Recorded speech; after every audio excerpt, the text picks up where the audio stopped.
Magandang araw po mga kapinoy. Araw ng Lunes. Simula na naman ng trabaho. Limang araw na namang magtatrabaho. Magandang umaga, tanghali, hapon, gabi. Kung kahit saan man kayo na andong parte ng mundo. Magandang araw po. Ano? Ay, maliwanag. Maliwanag ang araw. Mukhang maganda ang ating panahon. Kaya lang malamig pa rin. Halos lampas na ng kalahati ng Abril, pero 44 degrees Fahrenheit pa rin ang temperatura natin sa umaga. Malamig pa rin po yun. No? Okay, so sa Pilipinas ay siguro yung mga nasa 6 degrees, correct me if I'm wrong, 6 degrees to 7 or 8 degrees Celsius. Okay, so mainit po ang ating balita. Balitaan ko last week ay in-interview si First Lady. Si First Lady Lisa Araneta Marcos. Asawa po yan ni Bongbong Marcos. Yan ang First Lady ngayon sa Pilipinas. At in-interview siya ng kung saan-saan, tungkol kung saan-saan man. In-interview siya ni Tonying Taberna. Si Katonying kung tawagin. Hindi ko malaman kung bakit siya ang napili para payagang siya i-interviewin. Siguro dahil yan po ay kaalyado nila, kaalyado ng mga Marcos yan. So, siyempre, kung saan siya komportable, yun ang kanyang pipiliin na mag-interview sa kanya. So, marami ang napag-usapan doon. Pero, ang ating pag-uusapan ngayon ay isang sagot ni Lisa Marcos na medyo pinag-uusapan. So, ang sagot diyan, ang tanong ay ano na ba ang masasabi niya sa relasyon ng mga Marcos kay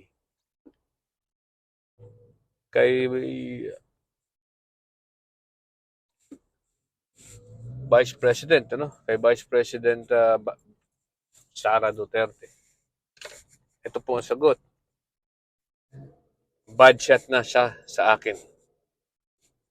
Ibig sabihin, may tampo at medyo galit na si Lisa Marcos, na asawa ni Ferdinand Marcos, sa Vice President na si Sara Duterte. At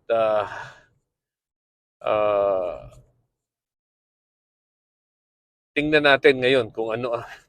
Bakit ba? Talaga bang may namumuunang hidwaan sa kanila o talagang may hidwaan na Dahil ang sagot naman ni Sara Duterte, ganito, hindi ko mandato sumagot o hindi ko mandato kung ano man ang nararamdaman ni Lisa Marcos sa akin. So, ibig sabihin, para bang wala akong pakialam kung ano man nararamdaman mo sa akin kasi hindi ko naman trabahong tingnan o pakiramdaman kung ano yung nangyayari, kung ano yung pakiramdam mo sa akin. Parang ganun ang sinabi niya, Wala siyang pakialam. Dinedma. Sabi ni Sara Duterte ay in gist ay parang yung para yung mga bagay na yan, ay pag-uusapan na lang nila ni Bongbong Marcos in private. Atin pong himayin 'yon.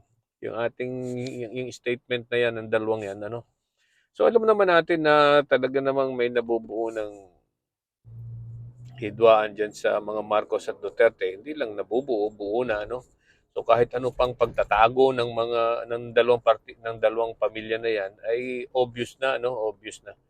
Itong si Bongbong Marcos ay masyado pa din talagang parang pinababayaan lang niya, Okay? So, bakit daw sumama ang loob ni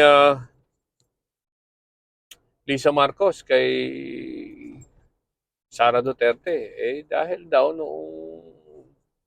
nung rally sa Davao noong Enero 2024, kung saan sinabihan ng mga kamag-anak o mga kapamilya ni Sara Duterte na si Bongbong Marcos ay bangag, sabog, durugista.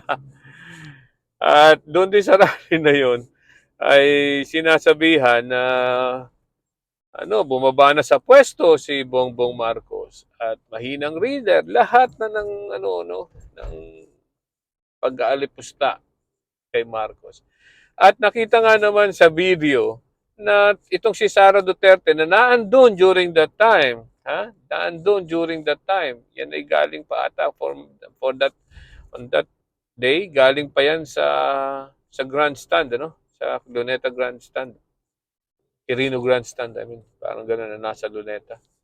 So, nagpunta doon at nakita sa video na sa camera na habang sinabi ni Duterte ni ex-president Rodrigo Duterte ay natawa pa si Sara Duterte, So,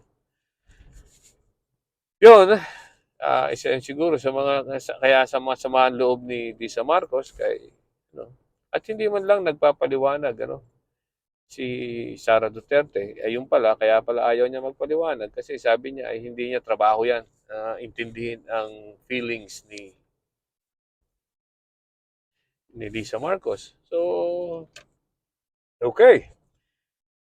And then, ang pangyayari na yan, sabi ni Sara Duterte, hindi niya trabaho. Tingnan natin si Sara Duterte ay kalihim or Secretary of Department of Education, and also at the same time, she is the Vice President of the Philippines. Sabi niya ay hindi niya trabaho ang para intindihin niya ang feelings, which is true. Hindi nga naman niya trabaho 'yan. Hindi niya yung trabahong intindihin ang feelings ng kahit na sino. Pero mukhang lagi niyang sinasabi ngayon 'yan, hindi niya trabaho. Okay. Right? Pero trabaho ba niya na pumunta sa rally kung saan nananawagan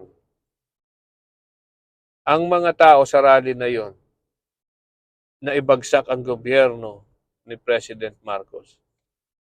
Trabaho ba niya yon na tumawa sa mga sinasabi na parang sumasangayon sa sinasabi ng mga nagsasalita doon sa rally na yon? Padalawa, trabaho ba niya bilang Secretary of Education na pumunta sa rally ni Kibuloy, at kung saan sabi ay peace rally daw yan, pero ang mga tao ay humihingi ng pagbababa kay Bongbong Marcos at pagbabagsak sa gobyerno. Trabaho ba niya yon? Diba? Trabaho ba niya na magsalita laban sa mga nangyayari sa Congress? Natatandaan po nyo noong nagsalita siya ng tambaloslos. Yan ba ay mandato niya para maging sa pagiging Secretary of Department of Education? Masama pa nga, binibigay niyang ehemplo sa mga estudyante sa pagsasalita niya ng mga ganong masasamang salita. Okay? So, maaaring hindi nga niya trabaho yon, bilang Secretary of Department of Education. Correct? So, hindi niya trabaho. Pero, intindihin nyo, siya rin po ay Vice President of the Republic of the Philippines. By the way, isa pa yung sabi niya, hindi niya rin trabaho. ito pa, sabi niya, hindi niya trabaho, hindi niya mandato ang magsalita tungkol o laban sa mga ginagawa ng China sa mga Pilipino sa West Philippine Sea. Ano? So, yan po, mga natatandaan ko sinasabi niya na hindi niya trabaho. Ano? Hindi niya trabaho daw yan. So, tingnan natin. Baka nakakalimutan kaya ni Sara Duterte na siya ay Vice President ng Pilipinas. Ano?